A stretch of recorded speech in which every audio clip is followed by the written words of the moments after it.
நீட்டு அப்படிங்கிறத முதல்ல நம்ம மக்களை நீட்டு அந்த அந்த முறையை கொண்டு வந்ததே காங்கிரஸ் திமுக கட்சி ஆட்சிகள் தான். காங்கிரஸும் அது கூட இருந்த திமுக தான். ஒரு திட்டத்தை கொண்டு வரும்போது இதனுடைய நன்மை தீமை என்னங்கிறத விவாதித்து ஆயணும், அது புரிஞ்சுக்கணும்.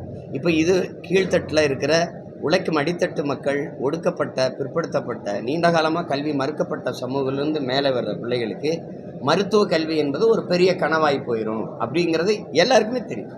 இப்போ நான் ஒரு கேள்வியை கேட்குறேன், நீட்டு அந்த தேர்வு முறையில் சிறந்த மாணவர்களை மருத்துவ மாணவர்களை தேர்வு செய்கிறதுன்னு இருக்கு. ஒரே கேள்வி, இந்த நீட்டு தேர்வை நடத்துகிற நிறுவனம் எது? ப்ரோமெட்ரிக்குங்கிற அமெரிக்க தனியார் நிறுவனம். இந்திய நாட்டில் சிறந்த மருத்துவ மாணவர்களை தேர்வு செய்து தருவதற்கு அமெரிக்காவில் இருக்க தனியார் நிறுவனத்துக்கான நேர்த்திக்கடன் எந்த கோயிலில்? வேளாங்கண்ணிலையா, இல்லை நாகூர் தர்காலையா, இல்லை எங்கூர் மாரியம்மன் கோயிலையா? அவனுக்கு தேவை என்ன? ஒரு மாணவனுக்கான தேர்வு கூட நடத்துறதுக்கு உனக்கு தகுதி இல்லை. ஆனால் நீனும் வருஷத்துக்கு ஒரு தடவை தேர்தல் நடத்தி எங்களை நல்ல தலைவனை தேர்வு செய்கிறோங்கிற.